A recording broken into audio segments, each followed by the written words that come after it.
en el término del estudio bíblico de las 7 iglesias de Apocalipsis.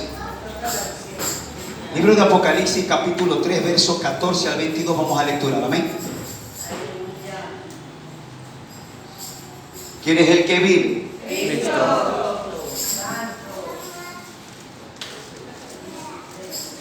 Poderoso Dios. Vamos a lecturar la palabra de nuestro Dios, honrando al Padre, al Hijo y bajo la comunión del poderoso Espíritu Santo. Amén. La palabra del Señor dice de la siguiente manera: el mensaje a la Odisea. Escribe al ángel de la iglesia en la Odisea: he aquí el amén, el testigo fiel y verdadero, el principio de la creación de Dios. Dice esto: yo conozco tus obras, que ni eres frío ni caliente. Ojalá fueses frío o caliente. Pero por cuanto eres tibio y no frío ni caliente, te vomitaré de mi boca. Porque tú dices: yo soy rico y me he enriquecido, y de ninguna cosa tengo necesidad. Y no sabes que tú eres un desventurado, miserable, pobre, ciego y desnudo. Por tanto, yo te aconsejo que de mí compres oro refinado en fuego, para que seas rico, y vestiduras blancas para vestirte, y que no se descubra la vergüenza de tu desnudez, y unge tus ojos con colirio para que veas. Yo reprendo y castigo a todos los que amo. Sé pues celoso y arrepiéntete. He aquí, yo estoy a la puerta y llamo. Si alguno oye mi voz y abre la puerta, entraré a él, cenaré con él y él conmigo. Al que venciere, le daré que se siente conmigo en mi trono, así como yo he vencido y me he sentado con mi Padre en su trono. El que tiene oído, oiga lo que el Espíritu dice a las iglesias. Oremos al Señor. Amado Dios y Padre que estás en gloria, te alabamos, bendecimos tu santo y hermoso nombre en esta noche, Dios mío Padre. Alabamos, Padre mío, la memoria de tu santidad, Padre, en esta hora. Vamos a meditar en lo que está escrito, que es tu palabra poderosa, Dios mío, Padre. Glorifícate, habla en nuestras vidas, Señor amado. Ministranos, Señor amado. Habla en nuestras vidas, en nuestros corazones, Señor amado. Glorifica al Padre, al Hijo y al Espíritu Santo. Mientras esta palabra, Señor amado, mientras este estudio es llevado, Señor amado, no queremos salir de este lugar tal como hemos ingresado, Padre Santo. Padre, obra poderosamente. Danos una palabra, una reflexión, un consejo. Haz lo que tengas que hacer, creyendo, Señor amado, que así será hecho por el poder de tu palabra. Te damos gracias, Padre, Hijo y hermoso Espíritu Santo. Amén y amén. Den una alabanza de aplauso al Señor en esta preciosa noche. Amén. Tome asiento, iglesia de Jesucristo. Amén. Poderoso Dios. ¿Quién es el que vive? Recordemos, iglesia de Cristo, que este es el último mensaje a la séptima iglesia, que se llama la Odisea. Amén. Yo estoy muy seguro y más que seguro que Dios nos ha venido hablando durante todo este estudio que hemos tenido. Amén. Porque este mensaje, vuelvo y le repito, le recalco lo de los estudios anteriores. Sea bendito el nombre del Señor. Este estudio de la Odisea representa la culminación de todo el mensaje que el Espíritu de Dios trajo a la iglesia de Jesucristo en el tiempo del apóstol Juan. A su nombre. ¿Cuál fue el último o la última iglesia que vimos antes de esta iglesia del Señor? Se fue la iglesia. ¿Cuál fue? ¿Cuál fue?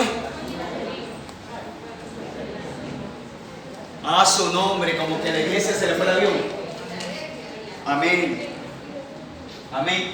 Entonces, ahora nos toca ver el estudio de la iglesia de la Odisea. A su nombre. Texto ubicado en Apocalipsis capítulo 3, del verso 14 al 22. Palabra del Señor por medio del Espíritu de Dios, dándole el mensaje al apóstol amado. Recordemos, iglesia del Señor, haciendo un recordatorio, quizás porque veo caras nuevas aquí, alabado sea el nombre del Señor, en dónde estaba ubicado, cuál era el penthouse del apóstol en ese momento. La iglesia perdió dictado, perdimos el recorrido, en dónde estaba ubicado el apóstol amado cuando recibió la revelación. En la isla inaccesible llamada Patmos. Ahí estaba ubicado el apóstol de Jesucristo llamado el apóstol Juan. Y en esta historia, Iglesia del Señor, encontramos el significado de la Odisea. Recordemos, Iglesia de Jesucristo, que la Odisea, gloria a Dios, es el lugar donde estuvo ubicado la Iglesia de Jesucristo, es decir, un sector. Ese fue el terreno, o se puede decir la población, donde estuvo ubicado la iglesia apostólica o la iglesia perseguida de aquel momento. Porque nosotros no tenemos ese privilegio de ser mártires. ¿O estoy hablando mal? Porque es un privilegio ser perseguido por causa de Cristo. ¿Amén o no amén? Amén. A veces es bonito ser bendecido por causa de Cristo. Pero aún dice la Biblia, Mateo 5:12, gozaos y alegraos, porque vuestro galardón es grande en el reino de los cielos. A su nombre. La iglesia ubicada en la Odisea, se dice, según los historiadores, que la iglesia ubicada en la Odisea, y la palabra la Odisea es una ciudad fundada por un emperador llamado Antíoco II en el tiempo del Imperio Romano. Pero ¿a qué se debe el nombre de la Odisea? La Odisea es ni más ni menos el nombre de la esposa de Antíoco II. En honor a la esposa establecieron esa ciudad. O como para hacerlo un poquito más entendible, los que somos guayaquileños entendemos que nuestra ciudad se llama Guayaquil. Y lo que hemos estudiado sabemos de dónde proviene ese nombre, del indio Guayas y de su esposa Aquil, y conforma el nombre Guayaquil, que significa casa grande. Amén. Los que somos guayaquileños entendemos. Ahora, de la misma manera, la palabra la Odisea proviene de un vocablo griego, a su nombre, de este vocablo griego que simboliza dos palabras. Obviamente dice Laos, que significa pueblo, gloria a Dios, y Dike, que significa juicio. Plenamente se entiende que esta palabra da a entender el juicio del pueblo, a su nombre. ¿Por qué se le colocó ese nombre? Porque esa ciudad de la Odisea, o los moradores, los pobladores de la ciudad, de la población de la Odisea, era un pueblo demasiado rico, demasiado próspero, y ellos querían que todo se mueva bajo una justicia, bajo un derecho, que no todo sea vivir por vivir, que todo tenga leyes, que todo tenga fundamento, que tenga decretos, que tenga algo de cómo gobernar a sus moradores. A su nombre la gloria. Es por eso que la iglesia ubicada en la región de Asia Menor, en esta parte de la Odisea, recibe la palabra de parte de Dios a través del apóstol Juan, diciéndole de la siguiente manera como lo leímos: he aquí el verbo de Dios, el principio. Comienza Jesucristo siempre a hablar. Recordemos, iglesia del Señor, que en todos los mensajes a cada una de las 7 iglesias, Cristo siempre hace aparición con uno de sus atributos. Él siempre aparece: yo soy la estrella de la mañana, yo soy el que tiene los 7 espíritus de Dios. Comienza a declarar lo que Él es, para que la iglesia no se olvide a quién le está sirviendo. Amén o no amén, iglesia del Señor. Es ahí que siempre se puede decir, el inicio, o abre el Señor Jesucristo el mensaje, o la cortina para el mensaje, siempre lo abre con sus atributos, para que la iglesia conozca quién es Él, a su nombre. En el verso 15 y 16 podemos entender cuál es el diagnóstico de la iglesia. Nosotros leímos Iglesia de Cristo. Quiero lecturar de nuevo para hacer un poquito más nutritivo nuestro estudio. Dice: yo conozco tus obras, que ni eres frío ni caliente. Ojalá fueses frío o caliente. Pero por cuanto eres tibio y no frío ni caliente, te vomitaré de mi boca. A su nombre. En estos versos, iglesia del Señor, Jesucristo, como médico espiritual y pastor de su pueblo, da el diagnóstico de la iglesia en la Odisea. ¿Cuántos creemos que el Señor sabe nuestra condición? Nosotros entendemos y sabemos que Él, independientemente que venga una profecía, independientemente de que venga una revelación hacia tu vida, hacia la mía, Él conoce nuestro estado de salud espiritual. Él sabe, Él nos conoce cómo nos conducimos, cómo procedemos, cómo nosotros nos manifestamos en esta tierra como soldados del ejército del Señor. Es por eso que en este verso 15 el Señor le da el diagnóstico de la salud de la iglesia, porque le da a conocer. Y lo que yo vi, iglesia del Señor, puse dos hombres a la luz de la Biblia. Un hombre es Elías el profeta. En esta historia del libro de Primero Reyes, capítulo 18, verso 21, dice la escritura que el profeta Elías se levanta. Cuando usted conoce la historia, que en aquel tiempo el rey Acab había anulado, a través de su mujer, anulado el culto al nombre del Señor, y ya no se invocaba el nombre de Jehová, ya no había culto al nombre de Jehová. Y Dios levanta a este hombre llamado Elías Tisbita, el profeta del Señor, el ungido de Jehová, lo levanta para hacerle entender al pueblo cuál era su condición. El verso 21 del capítulo 18 de Primera de los Reyes, el profeta levanta la voz y le dice: si Jehová es Dios, id en pos de él. Dice: si Jehová es Dios, servirle. Y si Baal es Dios, ándate atrás de él, a su nombre. Él levanta la voz. ¿Por qué? Porque el profeta, de parte de Dios, ve cómo estaba Israel en aquel momento. Había culto a Baal y culto a Jehová, pero más culto a Baal, culto a lo pagano, a lo extraño, a lo ajeno, a lo que no era gloria para el Señor. Y Elías se levanta, como en este momento Dios levanta al apóstol para darle el diagnóstico a la iglesia de Jesucristo en Filadelfia, y le dice: tú no eres ni frío, tú no eres ni caliente, eres tibio. Y así a mí no me gusta tu vida espiritual. Entonces el Señor nos pesa en balanza y muestra el estado espiritual de nosotros como iglesia del Señor. Otro hombre en la historia de la palabra, el líder del pueblo de Israel llamado Josué, capítulo 24, verso 15, un verso muy conocido, que quizás muchos lo tenemos pegado hasta en folleto en nuestra casa. Cuando él también se levanta, es un discurso de despedida que da este hombre llamado Josué. Él se está despidiendo ya. Se estaba despidiendo porque ya el pueblo había conquistado tierra. Y él le dice: si mal os parece servir a Jehová, allá ustedes, pero mi casa y yo, dice este hombre llamado Josué, serviremos a Jehová, a su nombre. Estos dos hombres nos dan a conocer que en todo tiempo siempre ha venido una confrontación de parte de Dios para darnos a conocer cuál es su posición. Ahora, comencemos a meditar en esta hora, iglesia del Señor. ¿Cuál es nuestra condición? ¿Estaré frío? ¿Estaré caliente? ¿O estaré tibio? ¿Cuál será? Nosotros conocemos, nosotros sabemos cuál es nuestro nivel de temperatura espiritual.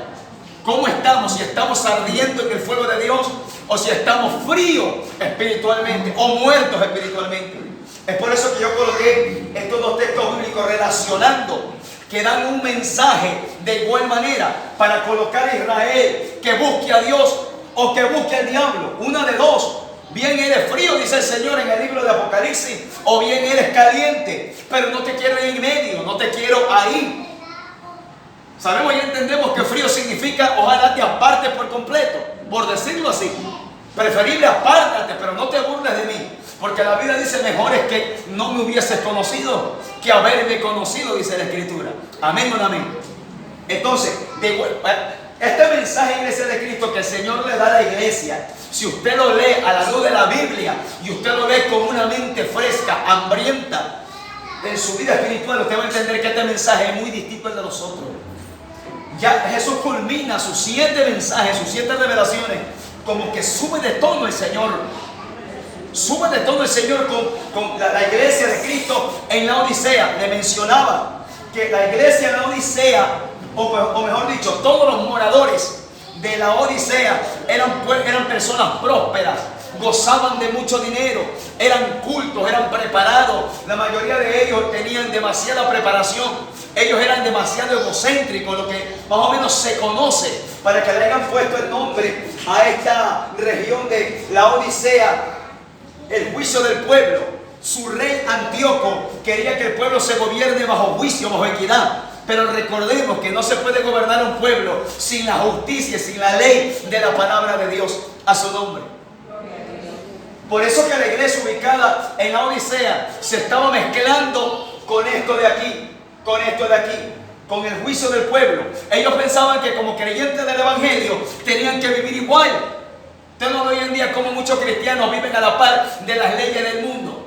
Por ejemplo, no sé cuántos se han dado cuenta en redes sociales, se inventan grupos rescatistas. Yo digo que está mal. le dan mucha atención a un animal, que lo rescatan, lo alimentan, lloran cuando se muere un animal, está bien. Pero si ven un indigente tirado, son incapaces de cogerlo. Al hombre que es hecho imagen y semejanza de Dios, no le dan la igual o la mayor atención a un hombre hecho a la imagen de Dios. Pero se cayó un pajarito, un loro, un perrito, un chivo, lo defienden, le meten 3 años a un hombre. ¿Y por qué con un hombre no hacen igual? De igual manera pasaba en la Odisea.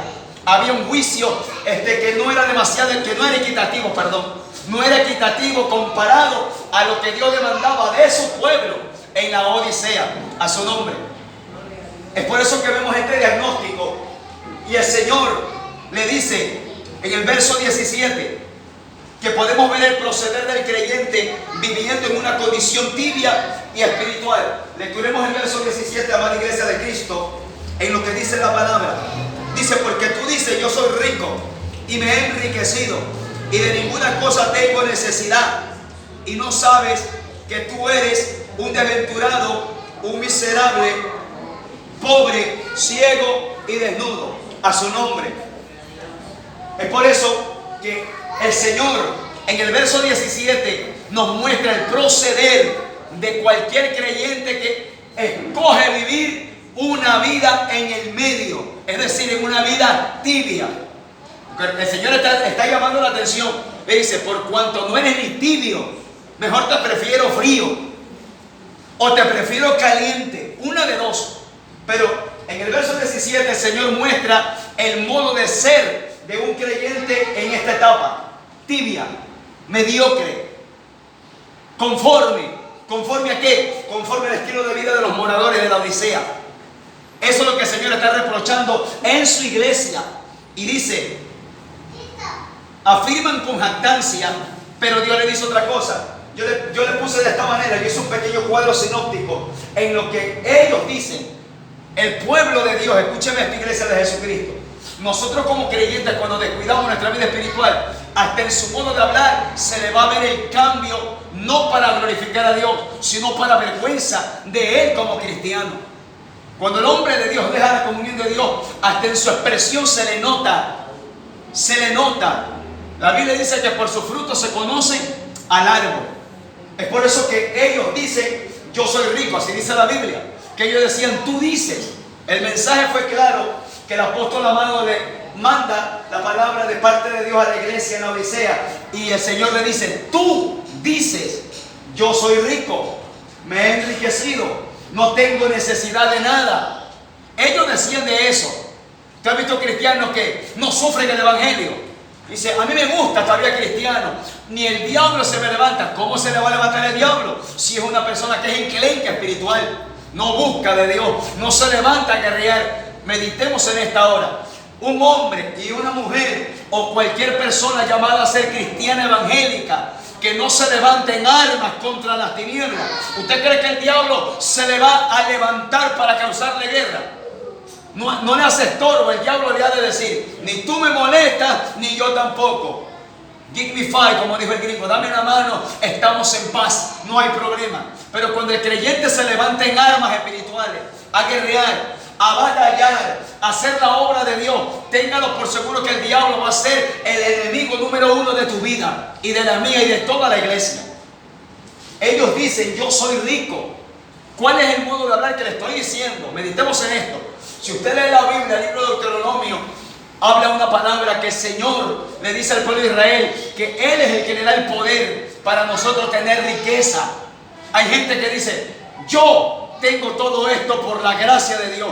Es muy distinto a lo que dice la iglesia en la Odisea. Ellos ponen su yo, su ego, su orgullo.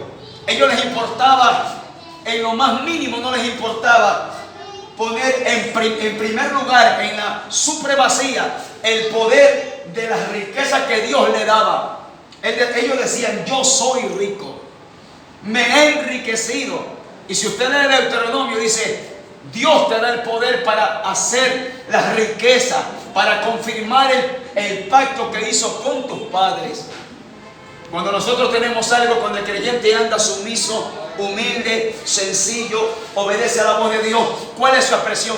Gracias a Dios he conquistado esto. Todo se lo debo a Dios. Es por la gracia de Dios. Como dijo el apóstol Santiago, capítulo 4, verso 17 más o menos. Él dice, si es la voluntad de Dios, mañana iremos a tal ciudad y traficaremos y haremos tal cosa. Cuando el creyente vive una vida caliente en el Espíritu, en su hablar, en su léxico se le va a notar.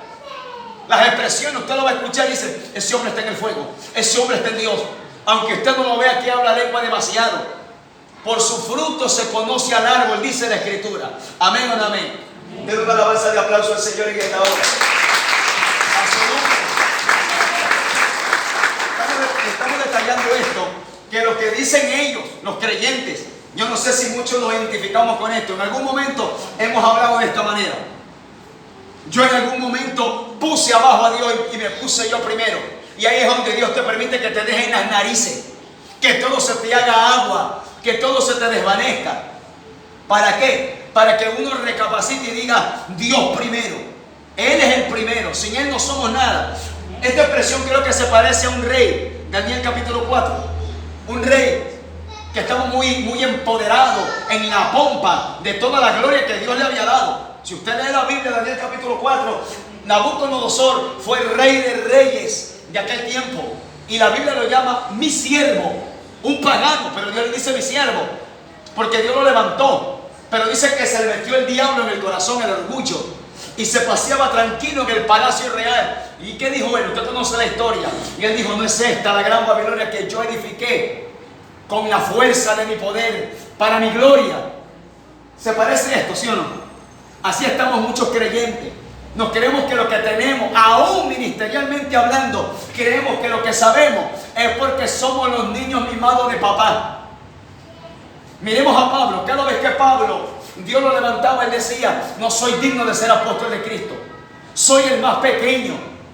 Cuando el hombre vive en una línea del fuego de Dios, comienza a entender que hasta en lo que hable, tiene que poner a Dios primero, y él ni aparece ni de broma. Este es el vocablo de los creyentes, el léxico del cristiano tibio. Pero miren lo que le dice Dios.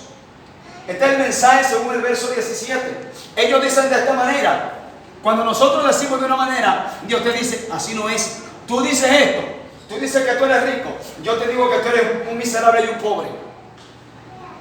Yo digo que tengo tal cosa, Dios no tiene una respuesta.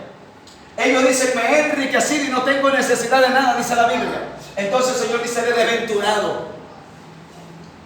Tú dices, no tengo necesidad de nada. Y el Señor te dice, eres ciego y desnudo. Pero esto de aquí, ¿a qué se refiere, iglesia de Cristo? Esto de aquí refiere a lo material. Ellos en ningún momento están mirando en lo material glorificar a Dios. Porque incluso en nuestras bendiciones materiales tenemos que aprender a poner en alto el nombre del Señor. Pero ni en eso el diablo los encegueció. En esa tibieza espiritual el diablo encegueció a la iglesia de Cristo en la Odisea. El diablo supo manejar bien el sistema. El diablo dijo, este sistema es highlight, es un sistema monetario bien fuerte. Tengo que quitarle al pueblo la sencillez, la humildad, y que nunca miren a Dios en todo lo que ellos hacen. Y lo logró el diablo con esta iglesia. Pero cada vez que el diablo logra algo, adelante está el Señor mandando el mensaje para arreglar a su pueblo destruido o torcido a la voluntad de Dios. Ahora veamos, iglesia de Cristo. Dice desventurado. ¿Qué entendemos por desventurado? Sabemos que cuando nosotros estamos en el Señor, la gracia de Dios nos cubre. Y entendemos que la gracia de Dios significa el favor de Dios inmerecido para con el hombre, a su nombre. Ahora dice miserable. Entendemos que todo esto implica lo que ellos no consideraron la vida espiritual. A la iglesia de Cristo no dice amar interesada la pompa, lo natural, lo secular. Tenían los ojos puestos en la tierra. Miserable. Y entendemos lo que dice aún Filipenses 4:19, que cuando uno le cree a Dios, Él suplirá conforme a la riqueza de su gloria. Ahora dice, eres pobre. Está hablando de una pobreza espiritual, pero pobreza literal, espiritual. Porque cuando uno deja de buscar el rostro de Dios, como Él nos demanda, iglesia de Jesucristo, no nos damos cuenta de la carencia la totalmente necesidad que nosotros tenemos para buscar el rostro de Dios. ¿Cuándo usted considera o cómo identificamos a un creyente pobre? ¿Cómo usted lo identifica? ¿O cómo usted lo nota? ¿O cómo usted lo detecta? ¿Cómo detectamos? Muy aparte de que el Espíritu de Dios te da discernimiento, vemos a un cristiano que ya no hace esfuerzos por recuperar el fuego. Ya no hace ningún estímulo. Si ya no oraba más que sea estar ahí, aunque le duela estar ahí. No hace ningún esfuerzo en lo que a él le corresponde para recuperar riqueza de Dios a su nombre. Ahora dice ciego, cosa que el Señor siempre nos está llamando la atención, y no es el caso con la iglesia de Cristo en la Odisea. Ellos dicen que no tienen necesidad de nada, pero el sistema de vivir una vida acomodada, una vida lujosa, que no es malo que Dios te bendiga, que no es malo que Dios te prospere, es malo cuando ponemos arriba las bendiciones y dejamos afuera el Dios que nos da las bendiciones. Ahora dice, eres ciego, porque eres tan ciego que no te das cuenta cómo estás en tu vida tibia. Así creyendo, ¿usted le llama la atención? No hacen caso, no obedecen, se molestan, se ponen bravos, se distancian de ti, te quitan el habla cuando les menciona su condición de vida espiritual, para bien de ellos, para corrección. Ahora le dice el Señor, desnudo. Mire, ellos dicen 3 cositas, pero el Señor le dice 5 fundamentos, 5 puntos importantes que le hacen ver su realidad espiritual delante de Dios, a su nombre. Mire, en el verso 18 viene el consejo de nuestro amado Señor Jesús a su amada iglesia. Lea conmigo, iglesia de Cristo. Estamos en Apocalipsis capítulo 3, verso 18. Por tanto, yo te aconsejo que de mí compres oro refinado en fuego, para que seas rico, y vestiduras blancas para vestir, y que no se descubra la vergüenza de tu desnudez, y unge tus ojos con colirio para que veas, a su nombre. Miremos, iglesia de Jesucristo. Perdón.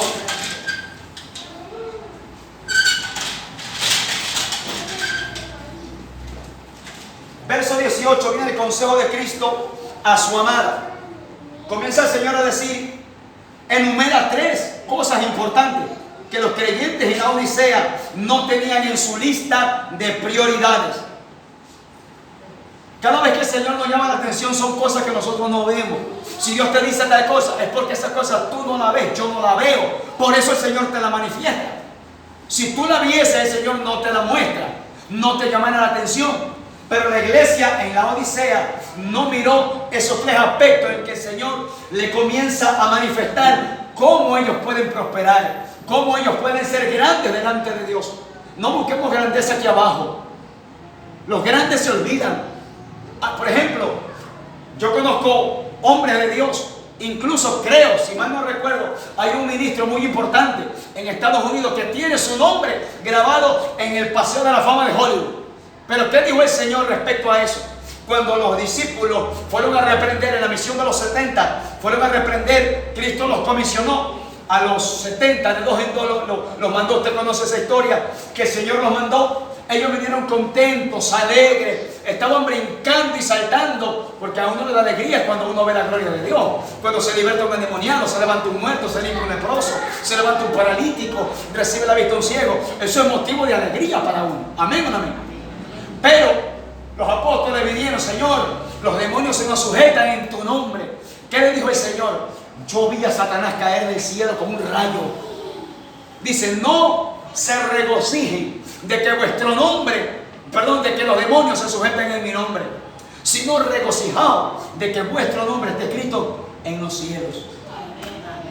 Mire lo que a veces nosotros como creyentes tenemos tantas prioridades, tenemos muchas prioridades. Sepa ubicar sus prioridades, sepa poner en el lugar donde corresponden sus prioridades. Hay prioridades que merecen el tarro de la basura, amén o no amén.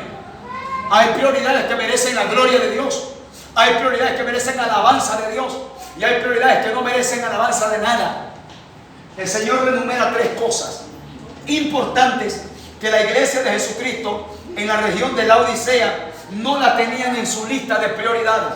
Número 1, compre solo refinado en fuego para que seas rico. Son palabras de Cristo. Dice, simboliza a la fe tan valiosa que posee el creyente del Evangelio. ¿Por qué el Señor le dice al creyente o a la iglesia en la Odisea? Yo te aconsejo, comienza el verso 18. Por eso es el consejo de nuestro Señor, Él te aconseja. ¿Cuáles son los consejos de la gente, de la sociedad, del cristiano tibio? Hermano, cómprese una casa en Sambo City, en San Borondón, para que ya no pise el lodo, no más el lodo. Yo no digo que no lo pueda hacer. Si Dios te da el poder, hazlo. Pero si Dios no te da, no se mete en camisa de once varas. Espere el tiempo de Dios, espere el momento preciso de Dios para tener lo que Dios le va a dar a su nombre. Hay creyentes que piensan que tienen una casa, que viven en urbanización privada, ya caminan en el cielo. Eso no nos hace ni más ni menos. Por eso el Señor le dice a la iglesia, yo te aconsejo, y le dice a Maranata, me lo dice a mí, te lo dice a ti, iglesia, yo te aconsejo que compres oro refinado en fuego para que seas rico. A su nombre. ¿Cuál era el pensar de la iglesia en la Odisea? Yo soy rico. Ellos tenían necesidad de plata. La importancia de ellos, o la necesidad de ellos, era tener bastante riqueza. Pero el Señor le dice, compra oro. Pero mi oro no es como el que tú tienes, que se apolilla, que se pudre. Lo dice el Evangelio según San Mateo. El oro que yo te digo que tú adquieras significa la fe. Yo sincronicé algunos textos bíblicos y quisiera que la iglesia me ayude.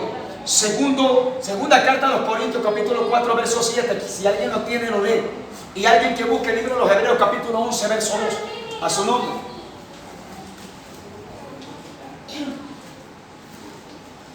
Le repito, segunda carta a los Corintios, capítulo 4, verso 7. Que alguien se levante y lo lee como fuerte.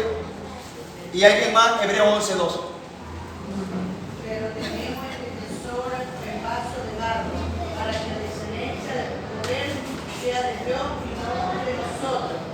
Amén. Hebreos 11, 2. Lea lectura. Porque por ella alcanzaron buen testimonio los antiguos. Amén. Bendito sea el nombre del Señor. El Señor le está diciendo, el oro que yo deseo que tú tengas no se parece a las riquezas perecederas de este siglo, de esta tierra. Ahora el Señor dice, segunda carta a los Corintios 4, 7, que tenemos este tesoro en vaso de barro. Está hablando del tesoro que Dios le ha dado. ¿Cuál es ese tesoro que usted posee? La fe. La fe. La Biblia dice que la fe es don de Dios, es regalo. Eso no tiene nadie. El don de Dios, la fe, es un don de Dios, dice la Biblia. Dios te lo obsequia, te lo da por amor. Él te da ese regalo para que aprendas a vivir en esta tierra mirando con los ojos de Él, sintiendo con el corazón de Él, para que aprendamos a creerle a Él. Cuando al creyente le falta fe, se desespera,